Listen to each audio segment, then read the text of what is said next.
پیر صاحب پسند کی شادی کرنا جائز نہیں؟ میں کہتا ہوں صاحب اور بھی بڑی چیزیں جائز ہیں، ایک ہی شے جائز رہ گئی ہے، رسول پاک صلی اللہ علیہ وسلم سوائے اللہ کے کسی کے پابند نہیں، کسی کے پابند نہیں۔ جناب سیدہ خدیجہ الکبریٰ رضی اللہ تعالیٰ عنہ نے پیغام نکاح دیا، یا رسول اللہ میں شادی کرنا چاہتی ہوں، حضور کسی کے پابند نہیں،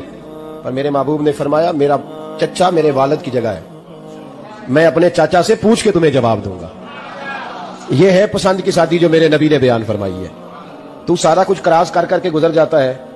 یہاں تو حال یہ ہے کہ پالنے والا کوئی اور سائے میں بیٹھنے والا، باغ تیرے دی کر کر راکھی میں ساری عمر گزاری، تو جدوں اے پھل پکن تے آیا تے لے گئے ہور بپاری۔ اور بیٹا گزرتا ہے اماں کے دروازے کے آگے سے، اماں کے دروازے کے آگے بیٹا امرود لے کے آیا ہے 6 کلو، توجہ ہے میری بات پر؟ ادھر دیکھیں جی، چھوڑیں تھوڑی دیر ہماری سنیں۔ وہ امرود لے کے آیا 5-6 کلو، تو اماں کے دروازے کے قریب سے گزر گیا رات کو، تو کمائی کھانے کا ٹائم آیا نا، تو گزر گیا، تو وہ وزیر اعظم سے ڈرتا ہے نا،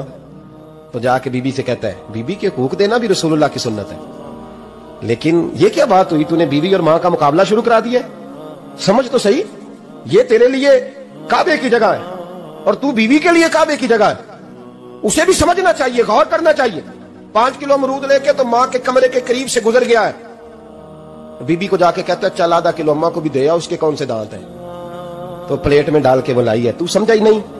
تو نے غور ہی نہیں کیا۔ بندہ تو وہ ٹھیک نہیں تھا، نیپولین،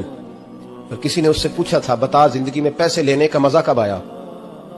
اس نے کہا کہ مجھے مزہ تب آتا تھا کہ میں اپنی ساری کمائی لا کے اپنی اماں کے ہاتھ پہ رکھتا تھا،